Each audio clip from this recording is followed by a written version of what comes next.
le chauffage, et ça, c'est ma probabilité d'inconfort. Donc, ce sont trois termes, ce sont trois mauvaises choses. Je veux garder cette fonction court aussi basse que possible à chaque pas de temps. Et c'est, en gros, c'est ça que le régulateur va faire. À chaque pas de temps, il va chercher à optimiser cette fonction court, à la garder à un minimum. C'est essentiellement tout le principe du contrôleur. Alors concrètement, qu'est-ce qu'on a fait? On a laissé ce contrôleur tourner sur un bureau occupé au LESO, dans lequel on n'a pas seulement mesuré une seule valeur d'éclairement, on n'a pas seulement mesuré l'éclairement électrique horizontal, on a aussi mesuré l'éclairement à deux endroits dans la pièce. Premièrement, juste derrière l'utilisateur, un petit peu décalé, mais à la hauteur de ses yeux. Pourquoi? Parce qu'on a des raisons de penser que cet éclairement-là est bien corrélé avec la sensation d'éblouissement. Et d'autre part, on a mesuré aussi l'éclairement sur le mur en face de l'utilisateur, pour lequel nous avons aussi des raisons de penser que c'est corrélé avec la sensation d'inconfort visuel. Donc j'ai laissé ce régulateur tourner sur un bureau du LESO pendant quelques mois. J'ai laissé l'utilisateur agir à sa guise sur les commandes à sa disposition. J'ai accumulé les données et j'ai vu si progressivement le contrôleur allait apprendre les besoins de l'utilisateur. Et le résultat, c'est le suivant. Donc là, j'ai directement fait le calcul de la probabilité d'inconfort pour les trois sondes qui étaient présentes, celle sur la surface horizontale, celle au niveau de l'œil et celle en face de l'utilisateur. Et dans les trois cas, vous trouvez ici l'estimation de l'inconfort. C'est un chiffre entre 0 et 1. La barre verticale ici, c'est à 500 lux qui est considéré, que l'on retrouve souvent dans les normes de construction du bâtiment. C'est par référence. Et ce qui est assez frappant, c'est de voir que de lui-même, l'utilisateur tombe effectivement sur des probabilités d'inconfort minimales autour justement de 500 lux. Donc voilà, avec cette information-là, je peux faire tourner un contrôleur de store et d'éclairage électrique. Qu'en est-il maintenant des économies d'énergie qu'on peut faire? Ça, c'est difficile à étudier sur un seul bureau. Alors, ce qu'on a fait à la place, on a développé un système, on a adapté un programme de simulation du bâtiment sur ordinateur. On a pris un logiciel commercial qui était très bien adapté pour la simulation thermique, mais pas très bien adapté pour les problèmes de gain solaire et de distribution d'éclairement. Alors nous avons étendu ce logiciel nous-mêmes, nous avons construit un modèle d'un bureau relativement typique. Ça c'est notre modèle d'éclairement qui va compléter le modèle thermique du logiciel commercial. Et ce que nous allons faire ensuite, c'est laisser le contrôleur tourner et contrôler ce modèle par ordinateur comme s'il s'agissait d'un vrai bâtiment. Donc on va faire ça avec le contrôleur d'une part, et on va aussi construire un modèle relativement simple d'un utilisateur pour voir qu'est-ce qui se passe si on tourne sans contrôleur, si on laisse l'utilisateur agir à notre place. Et ce qu'on va faire, on va laisser tourner ça, on va faire plusieurs simulations dans différentes circonstances et on va voir quel va être le résultat final. Alors la première chose que j'ai faite, c'est...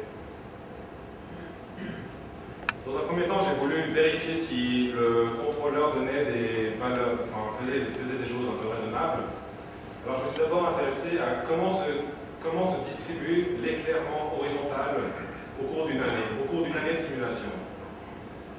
Alors naturellement, l'éclairage sur la surface de travail va être complètement différent selon que l'utilisateur est là, est présent ou non.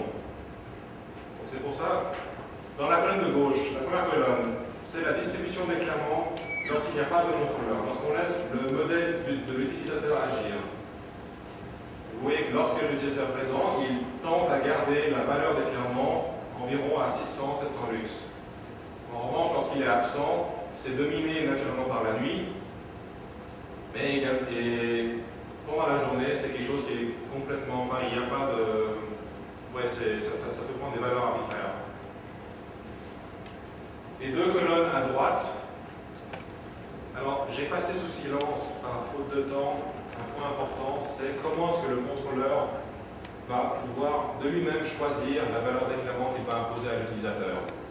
Ça, c'est un modèle d'éclairement que j'ai développé et je n'ai malheureusement pas le temps de l'exposer ici. Mais ce que j'ai voulu faire ici, c'est un modèle adaptatif également. Et j'ai voulu voir comment se comportait le contrôleur avec ou sans un certain laps de temps d'adaptation préliminaire. J'ai voulu voir s'il y avait une différence. Et ce que j'ai constaté, c'est qu'il n'y avait pas vraiment de différence dans la distribution d'éclairage. Ce qui suggère que le contrôleur, que ce modèle s'adapte extrêmement vite au modèle, au bâtiment. Et surtout, ce qu'on voit, c'est que la distribution est similaire à celle lorsque l'utilisateur est présent. Donc le contrôleur fait des choses tout à fait raisonnables. Alors, ce qu'on peut faire maintenant, c'est comparer.